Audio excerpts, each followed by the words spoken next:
بسم اللہ الرحمن الرحیم. وقال تارة على سبيل الترقي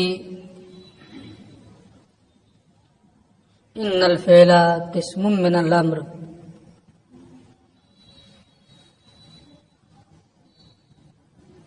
امام شافعی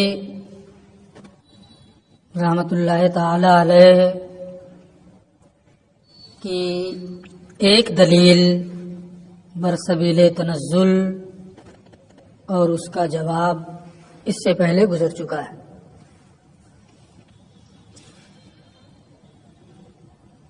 دوسری دلیل کہ فعل سے بھی وجوب ثابت ہوتا ہے. ترقی کے طریقے پر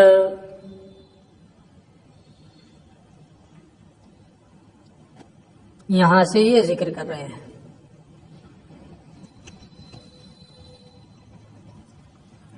امام شافعی رحمۃ اللہ تعالی علیہ نے برسبیل ترقی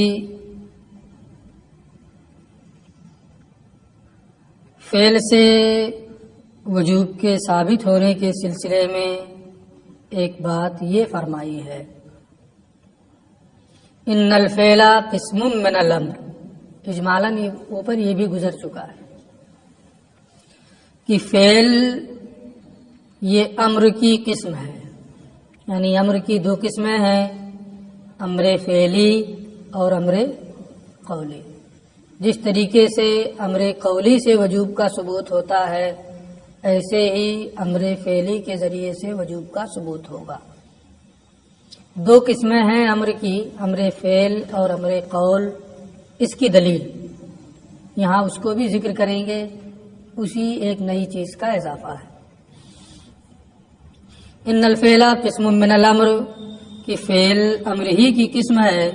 لأن الامر نوعان، اس لیے کہ امر کی دو قسمیں ہیں، قول و فعل. تو جس طریقے سے امر قولی سے وجوب ثابت ہوتا ہے ایسے ہی امر فعلی سے بھی وجوب ثابت ہوگا. کیا دلیل ہے کہ دو قسمیں ہیں؟ ایک امر فعل بھی ہے، اس کو کہتے ہیں لأنه اطلق اللہ تعالی لفظ الامر علی الفعل فی قولہ وما امر فرعون برشید. دلیل یہ ہے کہ فعل پر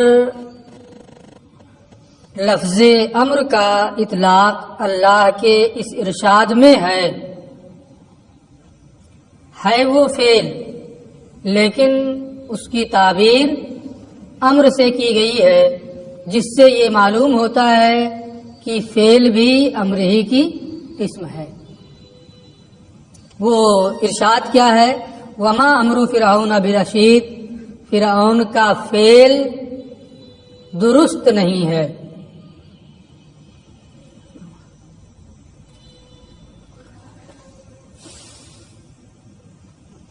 تو اس آیت کریمہ میں فعل کو امر کے ذریعے سے بیان کیا گیا ہے. مراد کیا ہے؟ فعل. لفظ اس کے لیے کیا استعمال ہوا ہے؟ امر. اس سے یہ معلوم ہوا کہ امر کی ایک نوع اور ایک قسم فعل بھی ہے. کیوں یہاں امر سے فعل مراد ہے، قول کیوں نہیں مراد ہو سکتا ہے؟ یہ کہتے ہیں قول نہیں مراد ہو سکتا ہے کیونکہ یہاں امر کی صفت رشید ذکر کی گئی. کیا ہے؟ وما امر فرعون برشید. امر کو رشید سے موصوف کیا گیا ہے اور امر بمانا قول یہ رشید سے موصوف نہیں ہوتا ہے، کیونکہ رشید کا معنی ہوتا ہے راہ یافتہ،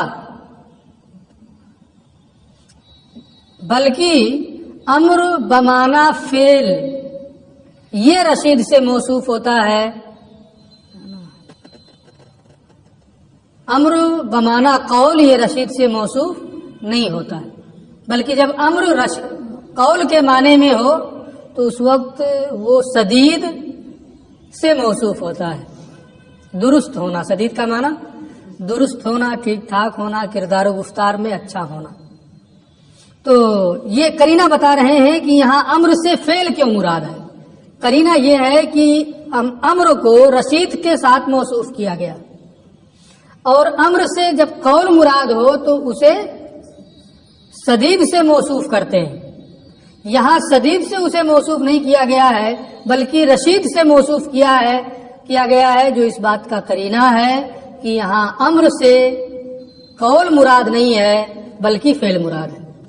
اور جب فعل مراد ہے تو یہیں سے یہ بات بھی ثابت ہو جائے گی کہ امر کی ایک نوع فعل بھی ہے. ٹھیک ہے. لأن القول، وہی قرینہ بتا رہے ہیں کہ یہاں امر سے فعل کیسے مراد ہے، کیونکہ قول رشید سے موصوف نہیں ہوتا ہے بلکہ قول سدید سے موصوف ہوتا ہے. وإنما یوصف بالسدید، بلکہ قول سدید سے موصوف ہوتا ہے. یہاں رشید سے موصوف کیا گیا ہے، لہذا امر سے قول نہیں بلکہ فعل مراد ہوگا. فأجاب المصنف عنہ بقولہ، ماتن نے اس دلیل کا جواب اپنے اس قول سے دیا. وَسُمِّيَ الْفِعْلُ بِهِ لِأَنَّهُ سَبَبُهُ، جواب ہو گیا. جواب ہو گیا. سبب بول کر کے مسبب مراد لینا یہ رائج ہے. آپ پڑھ چکے ہیں دروس البلاغہ میں، سبب بول کر مجاز والے میں، قرائن مجاز میں ایک قرینہ یہ بھی ہے کہ سبب بول کر کے مسبب مراد لیں. یہاں امر فعل کا سبب ہوتا ہے اور فعل یہ امر کا مسبب ہوتا ہے. تو بولا گیا، اطلاق ہوا امر کا، اور مراد کیا ہے؟ مان لیتے ہیں کہ فعل ہی مراد ہے. جیسا آپ کہہ رہے ہیں کہ یہاں امر سے فعل مراد ہے، ٹھیک ہے، امر سے فعل ہی مراد ہے، لیکن فعل کیا ہے؟ مسبب، اور امر کیا ہے؟ سبب. یعنی سبب بول کر کے یہاں مسبب مراد لیا گیا ہے، اور سبب بول کر کے مسبب مراد لینا یہ حقیقت ہے یا مجاز؟ یہ حقیقت نہیں. کیا ہے؟ یہ مجاز کے قبیل سے ہے، اور ہم یہاں گفتگو مجاز میں کر رہے ہیں. ہماری گفتگو یہاں حقیقت میں چل رہی ہے. آپ جو بات کر رہے ہیں کہ امر سے فعل مراد ہے وہ مجاز کی گفتگو ہے، اس لیے دلیل دعویٰ کے مطابق نہیں، قرینہ دعویٰ کے مطابق نہیں. حقیقت میں گفتگو ہو رہی ہے، آپ قرینہ مجاز سے لا کر کے بنا رہے ہیں، اس لیے یہ درست نہیں ہے.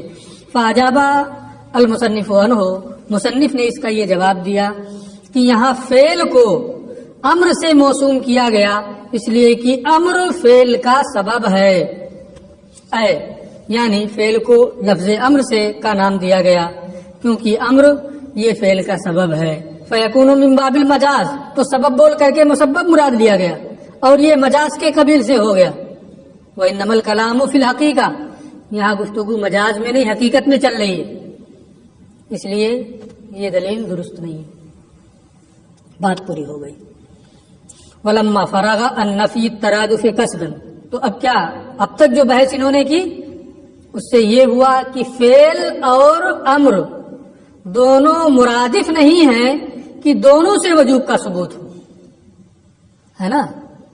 اب آگے یہ کہیں گے کہ امر یہ مشترک نہیں ہے کئی معنوں میں کہ اس سے وجوب بھی ثابت ہو، ندب بھی ثابت ہو، اباحت بھی، ساری چیزیں اسی میں پائی جائیں، ایسا نہیں ہے نا. بلکہ وجوب امر سے وجوب ہی ثابت ہوگا. اب آپ کہیں کہ بہت ساری جگہوں پہ تو وجوب ثابت نہیں ہوتا ہے، اس کا جواب بعد میں آئے گا. امر یہ مشترک نہیں ہے، اسی کی یہ نفی کر رہے ہیں. وَلَمَّا فَرَغَ عَنْ نَفْيِ التَّرَادُفِ قَصْدًا، اور جب قصدن ترادف کی نفی سے فارغ ہوئی ہے تو قصدن اشتراک کی نفی کی بحث کو شروع کیا اور کہا وَمُوجَبُهُ الْوُجُوبُ لَلنُّدُبُ وَالْإِبَاحَةُ وَالتَّوَقُّفُ۔ موجب کا معنی ہوتا ہے اقتضاء، حکم۔ موجب کا معنی حکم، ترجمہ کیا ہوگا؟ امر کا حکم کیا ہے؟ وجوب، یعنی اس سے وجوب ثابت ہوگا۔ ندب، اباحت، توقف وغیرہ اس کا حکم نہیں ہے، یعنی امر یہ مشترک نہیں ہے ان معانی کے درمیان۔ وجوب کہتے ہیں کہ فعل کا کرنا جائز ہو اور ترک حرام ہو۔ ندب کہتے ہیں کہ فعل جائز ہو اور کرنا راجح ہو، کرنا راجح ہو۔ اباحت کہتے ہیں فعل جائز ہو اور کرنا نہ کرنا دونوں برابر ہو، کرنا نہ کرنا دونوں برابر ہو۔ تو یہ تو ہو گیا وجوب، ندب اور اباحت۔ توقف یعنی کیا مراد ہے؟ تعین مراد میں توقف کریں گے، وجوب مراد ہے، اباحت مراد ہے، ندب مراد ہے، اس میں توقف کیا جائے۔ یہ مختلف لوگوں کے اقوال ہیں، بحث نیچے آ رہی ہے۔ یعنی ان موجب الامر الوجوب فقط عند العامہ، یعنی امر کا حکم عام اہل علم کے نزدیک صرف وجوب ہے۔ وجوب، اباحت، ندب، توقف سب ہو ایسا نہیں ہے۔ لن ندب، اس کا حکم ندب نہیں ہے۔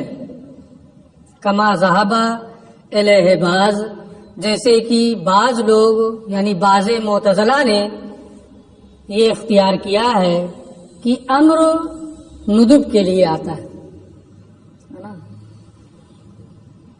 ولا الاباحہ، اور نہ ہی امر کا حکم اباحت ہے۔ کما ذہب الیہ بعض، جیسے کہ بعض اصحاب مالک رحمت اللہ تعالی علیہ اس کی جانب گئے ہیں کہ امر کا حکم کیا ہے؟ اباحت ہے۔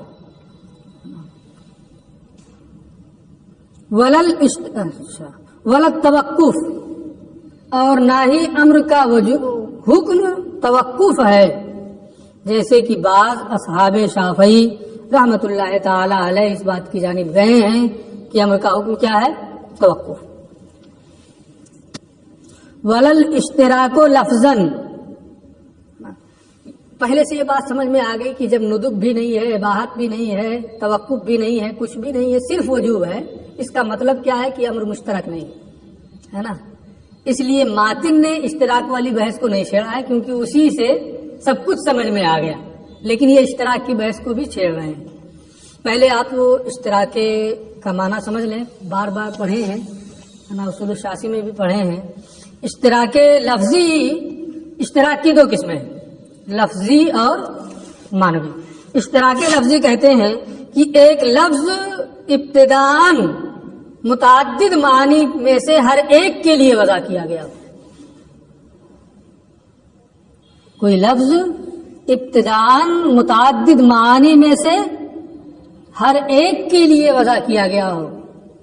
اب اس کی قاعدیں آپ غور کرتے رہیے، یہ ساری قاعدیں ہوں گی تب اس کو مشترک لفظی کہا جائے گا۔ اشتراک معنوی یہ ہے کہ کوئی لفظ ایک معنی کلی کے لیے موضوع ہو، جس کے تحت بہت سے افراد آئے، جیسے حیوان وغیرہ ہے نا، بہت سے ایک معنی کلی کے لیے لفظ موضوع ہو جس کے تحت بہت سے افراد آئے، اس کو کیا کہتے ہیں؟ اشتراک معنوی۔ اب دیکھیں، یہ کہتے ہیں ولل اشتراک لفظاً، اور نہ ہی امر مشترک لفظی ہے، یعنی ابتداءً اسے وجوب، ندب، اباحت تمام معنی کے لیے الگ الگ وضع کیا گیا، ایسا نہیں۔ ولا چلا گیا او معنی، اور نہ ہی امر یہ مشترک معنوی ہے، کہ ایک معنی کلی یعنی طلب کے لیے وضع کیا گیا، اور اس طلب کے تحت اباحت بھی ہے، وجوب بھی ہے، ندب بھی ہے نا۔ ایک معنی کلی کے تحت اگر معنی کی ایک معنی کلی کے لیے امر کو یعنی طلب کے معنی کے لیے وضع کیا گیا، اس کے تحت بہت سے افراد آتے ہیں، اس لیے امر کیا ہے؟ مشترک معنوی ہے نا، ایسا بھی نہیں ہے۔ اور نہ ہی امر کو ابتداءً ان معنی میں سے ہر ایک کے لیے وضع کیا گیا ہے، یعنی مشترک لفظی بھی نہیں، ٹھیک ہے۔ اور نہ ہی امر یہ مشترک لفظی ہے اور نہ ہی مشترک معنوی ہے، تینوں کے درمیان یعنی وجوب، اباحت، ندب کے درمیان، یا دو کے درمیان، وجوب اور ندب کے درمیان، کما ذهب الیہ آخرون، جیسا کہ امام شافعی رحمۃ اللہ تعالی علیہ کا یہ مذہب ہے۔ ولم یذکرہ مصنف، اشتراک والی بحث کو مصنف نے ماتن نے ذکر نہیں کیا ہے، لأنہ یفہم مما ذکرہ التزاما، کیونکہ اوپر جو ذکر کیا ہے کہ اباحت کے لیے نہیں ہے، ندب کے لیے نہیں ہے، تو اسی سے التزاماً یہ بھی سمجھ لیا گیا کہ وہ مشترک نہیں ہے، اس لیے الگ سے اس کو ذکر نہیں کیا۔ اب ہر ایک کی دلیل، فأہل الندب، میں ندب کی تعریف آپ کو بتا چکا ہوں کہ جواز فعل مع رجحان فعل کا نام کیا ہے؟ ندب ہے۔ اہل ندب یہ کہتے ہیں ان الامر للطلب، امر کی وضع کس معنی کے لیے ہوئی ہے؟ طلب کے لیے ہوئی ہے۔ فلا بد ان یکون، جب طلب فعل کے لیے امر کی وضع ہوئی ہے تو جانب فعل اس میں راجح ہونا چاہیے، یہ اس کا کم سے کم درجہ ہے۔ اور اگر آپ یہ کہیں وجوب، تو راجح ہونے کے بجائے اب وہ تو لازم ہو گیا، کم سے کم جانب فعل، طلب فعل کا جو کم سے کم درجہ ہے، کوئی آپ سے کچھ کرنے کو کہے تو اس کا مطلب کیا ہے کہ کرنا کم سے کم راجح ہے، اگر لازم نہیں بھی ہے تو کم سے کم راجح، اقل پر محمول کیا جاتا ہے۔ تو یہ کہتے ہیں کہ امر طلب کے لیے ہے، اور جب طلب فعل کے لیے امر ہے تو اس میں جانب فعل راجح ہوگا حتی یطلب، تاکہ اسے طلب کیا جا سکے۔ اگر برابر ہو، کرنا نہ کرنا سب برابر، تو طلب کا کوئی مطلب نہیں رہ جائے گا۔ وَأَدْنَاهُ النُّدُبُ، اور اس کا کم سے کم درجہ کیا ہے؟ ندب ہے۔ اگر وجوب کے درجے پر لے جائیں تو بہت اعلیٰ ہو گیا، ادنا جو ہوتا ہے وہ متیقن ہوتا ہے، اس لیے کم سے کم درجہ یعنی جواز فعل مع رجحان فعل جو ہے ندب، امر سے وہ مراد ہوگا، کیونکہ امر طلب کے لیے ہے اور طلب فعل میں رجحان کا معنی ضرور پایا جانا چاہیے۔ یہ تو دلیل ہو گئی۔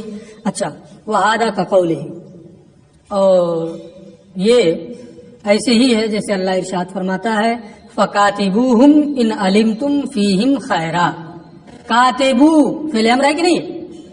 ان سے عقد کتابت کر لو اگر تم ان میں صلاح و فلاح جانو، اچھا ہے، بہتر ہے، تو عقد کتابت کر لو کہ 10,000 دے دو، تم آزاد ہو، دے دے، بدلے کتابت ادا کر دے، آزاد ہو جائے گا۔ اب کیا یہاں یہ عقد کتابت کرنا واجب ہے؟ واجب نہیں ہے،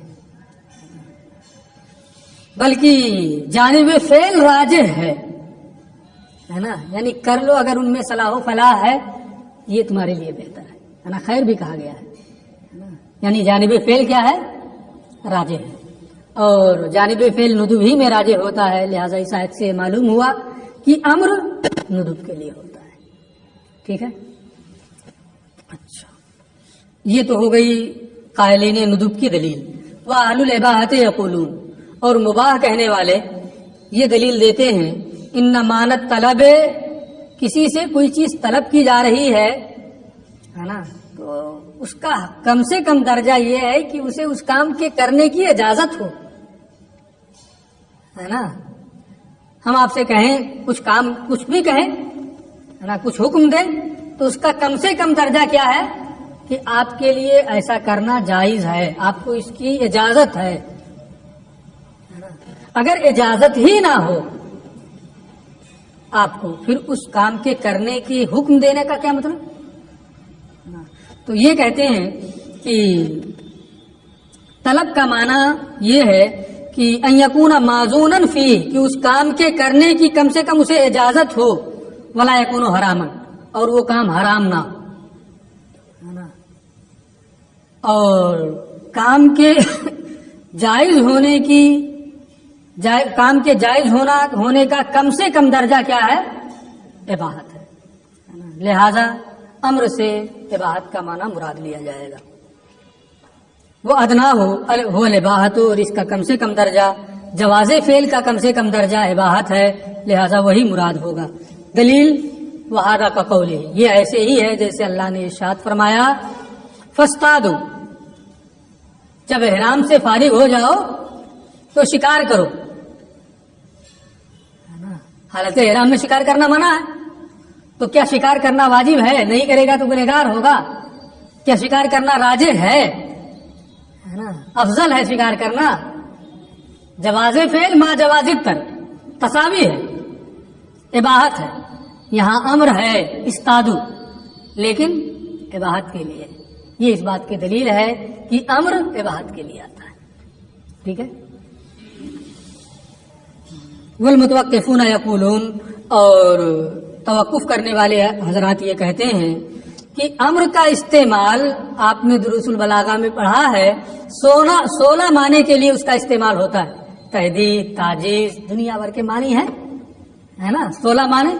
آپ نے 16 معنی بھی پڑھ لیے ہیں، ان کی مثالیں بھی پڑھ لی ہیں، یہاں ان کی ضرورت نہیں ہے، چند مثالیں یہ دے رہے ہیں، جیسے وجوب ہے، اباحت ہے، ندب ہے، تحدید ہے، تعجیز ہے، توبیخ ہے، ارشاد ہے، تسخیر ہے، وغیرہ ذالک۔ ان تمام معانی کے لیے امر کا استعمال ہوتا ہے۔ جب اتنے معنوں کے لیے اس کا استعمال ہوتا ہے تو جب تک کوئی معنی مراد ہونے پر قرینہ نہ قائم ہو جائے، تعین مراد کے سلسلے میں توقف کیا جائے گا، ہے نا۔ کون سا معنی مراد ہے، اس کے لیے توقف کریں گے۔ فما لم تکن قرینۃ، تو جب تک کوئی قرینہ قائم نہ ہو ان معانی میں سے کسی ایک کے مراد ہونے پر، لم یعمل به، اس وقت تک اس پر عمل نہیں کیا جائے گا۔ فیجب التوقف حتی یتعین المراد، اور جب تک مراد متعین نہ ہو جائے توقف کرنا واجب ہوگا۔ دلیل ہو گئی۔ وعندنا، اب اپنا مذہب، ہمارے نزدیک الوجوب حقیقت الامر، امر کی حقیقت وجوب ہے، صرف وجوب۔ امر کا حقیقی معنی جس کے لیے اس کی وضع ہوئی ہے وہ کیا ہے؟ وجوب۔ نہ ندب ہے، نہ اباحت ہے، نہ اشتراک ہے، نہ توقف ہے، نہ تعجیز ہے، نہ تنبیخ ہے، توبیخ ہے، کچھ نہیں۔ امر کا حقیقی معنی کیا ہے؟ وجوب۔ فیحمل علیہ مطلق، لہذا جہاں امر مطلق ہوگا وہاں وجوب ہی پر محمول کریں گے۔ ہاں اس کے خلاف کوئی قرینہ پا لیا جائے کہ یہاں وجوب مراد نہیں ہے، تو اب ایسی صورت میں کوئی قرینہ پا لیا گیا تو اس کے حقیقی معنی کو چھوڑ دیا جائے گا، ہے نا۔ یہ نہیں ہے کہ حقیقی معنی کو چھوڑ دیا جائے اور یہ کہا جائے جب کوئی قرینہ آئے گا تب حقیقی معنی مراد لیا جائے گا، ہے نا۔ حقیقت کو بغیر قرینے کے مراد لیا جائے گا، کسی دوسرے معنی کو قرینے کے ساتھ۔ تو امر کی وضع ہوئی ہے وجوب کے لیے، اسے وجوب ہی کے معنی پر محمول کریں گے جب امر مطلق ہوگا۔ ہاں اگر کہیں کوئی قرینہ پایا جا رہا ہے کہ اس قرینے سے یہ ثابت ہوتا ہے کہ یہاں امر کا حقیقی معنی مراد نہیں ہے، تو اب ایسی صورت میں دوسرے معنی پر اس کو محمول کر دیا جائے گا۔ یہ تمام الفاظ میں ہوتا ہے۔ کوئی لفظ کا کسی لفظ کا حقیقی معنی کچھ اور ہے، اسد، اس کا معنی حقیقی معنی کیا ہے؟ شیر، ہے نا۔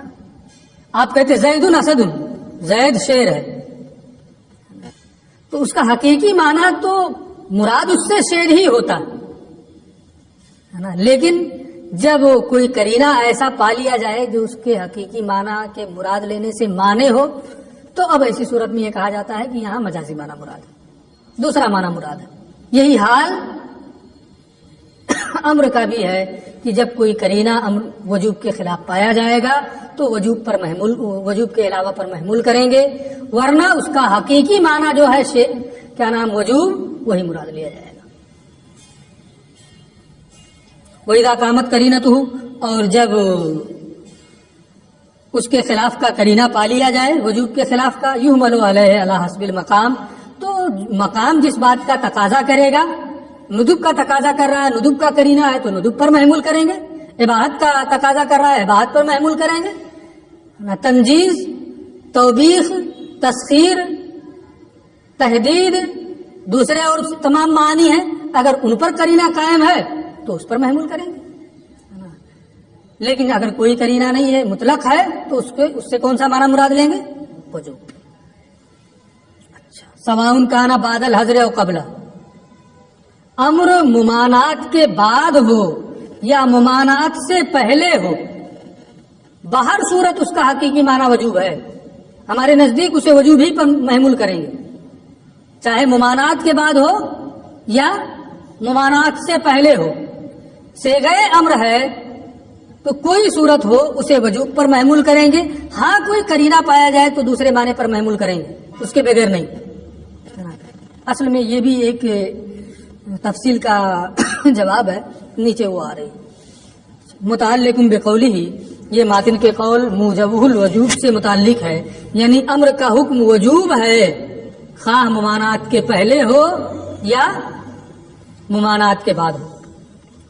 ورد علی من قال، اور ان لوگوں کا رد ہے جنہوں نے یہ کہا ہے کہ ممانعت کے بعد امر اباحت کے لیے ہوتا ہے۔ اب تک تو مطلق تھا کہ اباحت کے لیے بعض لوگوں نے کہا، بعض لوگوں نے کہا ندب کے لیے، بعض لوگوں نے کہا توقف ہے، بعض لوگوں نے کہا مشترک لفظی ہے، بعض نے کہا مشترک معنوی ہے، ہم کیا کہتے ہیں؟ وجوب۔ اب یہاں سے ایک دوسرا مذہب بھی ذکر کر رہے ہیں کہ بعض لوگوں کا یہ مذہب ہے کہ اگر امر ممانعت کے بعد ہو، کسی چیز سے منع کیا گیا پھر اس کے بعد امر ہو، ہے نا، تو ممانعت کے بعد امر یہ اباحت کے لیے ہے، اور ممانعت سے پہلے ہو، کسی چیز کا حکم ممانعت نہیں ہے اور امر ہے، تو اس کا کیا ہے؟ وجوب کے معنی پر وہ محمول ہوگا۔ یہ بعض لوگوں نے کہا ہے، دلیل بھی ان کی ہے، نیچے آ رہی ہے۔ ان لوگوں کا رد ہے جنہوں نے یہ کہا کہ ممانعت کے بعد امر اباحت کے لیے ہوتا ہے اور ممانعت سے پہلے وجوب کے لیے ہوتا ہے، علی حسب ما یقتضیہ العقل والعادہ، جیسا کہ عقل اور عادت کا یہی تقاضا ہے۔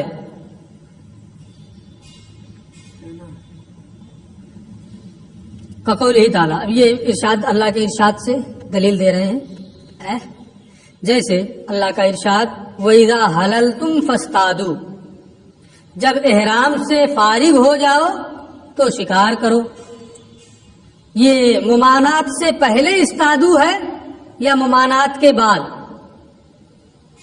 پہلے ممانعت ہے احرام کی حالت میں، احرام کی حالت میں شکار کی ممانعت ہے، ممانعت کے بعد پھر اذا حللتم فاصطادوا، جب ممانعت ختم ہو جائے، احرام سے فارغ ہو جاؤ تو اب شکار کرو۔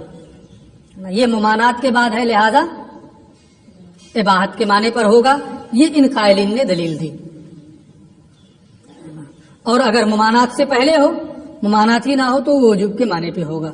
وَنَحْنُ نَقُولُ، ہم کہتے ہیں ان الوجوب بعد الحظر ایضا مستعمل فی القرآن، ممانعت کے بعد بھی امر قرآن میں وجوب کے معنی میں استعمال ہے۔ ایک مثال آپ نے دی کہ ممانعت کے بعد اباحت کے معنی میں استعمال ہے، اب ایک مثال ہم سے لیجیے، ہے نا، کہ ممانعت کے بعد وجوب کے معنی میں استعمال ہے۔ جیسے اللہ ارشاد فرماتا ہے اذا انسلخ الاشهر الحرم فاقتلوا المشرکین حیث وجدتموہم، جب شرف والے مہینے ختم ہو جائیں تو غیر مسلموں سے قتال کرو جہاں کہیں تم انہیں پاؤ۔ یہاں اقتلو کا لفظ ہے، ممانعت سے پہلے ہے کہ ممانعت کے بعد؟ پہلے ممانعت ہے، یعنی جب اشہر حرم ہوں، شرف والے مہینے، رجب، ذوالقعدہ، ذوالحجہ، محرم، جب اشہر حرم ہوں 4 مہینے جو ہیں اس میں ممنوع ہے، لیکن جب وہ ختم ہو جائے تو پہلے ممانعت اور پھر اس کے بعد میں امر. آپ کے ضابطے کے مطابق کیا ہونا چاہیے؟ اباحت کے لیے، حالانکہ یہاں یہ وجوب کے لیے. تو ممانعت کے بعد بھی امر قرآن میں وجوب کے معنی میں استعمال ہے. آپ کا ضابطہ ٹوٹ گیا تو ان کا ضابطہ تو ٹوٹ گیا، ہمارا ضابطہ بھی تو ٹوٹ رہا ہے کہ ممانعت کے پہلے ممانعت کے بعد باہر صورت وجوب کے لیے ہوتا ہے. ان کی والی آیت کریمہ سے اذا حللتم فاصطادوا، وہاں ممانعت کے بعد ہے اور اباحت کے لیے ہے، اس لیے اس کا جواب دے رہے ہیں. والاباحۃ فی قولہ تعالی، اور اللہ عز و جل کے ارشاد اذا حللتم فاصطادوا میں جو اباحت کا معنی مراد لیا گیا ہے نا، لم یفہم من الامر، یہ صیغہ امر استادو سے نہیں سمجھا گیا. تب کہاں سے سمجھ لیا آپ نے؟ کہتے ہیں کہ بلکہ اللہ کے ارشاد احل لکم الطیبات سے سمجھا گیا ہے. اس سے کیسے سمجھا گیا کہ نعمتیں پاکیزہ چیزیں حلال کی گئی ہیں، آپ چاہو تو انہیں لو اور چاہو تو نہ لو اپنی وسعت کے مطابق. اور شکار کرنا ہے نا، ومن الامر، اور یہ کہ شکار کا حکم بندوں کے نفع اور ان پر احسان کے لیے، اگر واجب ہو جائے تو نفع اور احسان رہے گا کہ پریشانی ہو جائے گی، ہے نا. اس لیے یہ قرینہ ہے کہ یہاں استادو جو ہے یہ اباحت کے لیے ہے، وجوب کے لیے نہیں. وَإِذَا كَانَ فَرْضًا، اور جب شکار کرنا فرض ہو جائے گا تو یہ ان کے لیے مشقت کا باعث ہوگا. فَيَنبَغِي أَن يَكُونَ الْأَمْرُ عِندَ الْإِطْلَاقِ لِلْوُجُوبِ، لہذا مناسب یہی ہے کہ امر جب مطلق ہو تو وجوب کے معنی کے لیے ہو. وَإِنَّمَا يُحْمَلُ عَلَى غَيْرِهِ بِالْقَرَائِنِ وَالْمَجَازِ، اور دوسرے معنی پر قرینہ اور مجاز کی صورت میں اس کو محمول کیا جائے. ٹھیک ہے، یہ بات پوری ہو گئی. بعد میں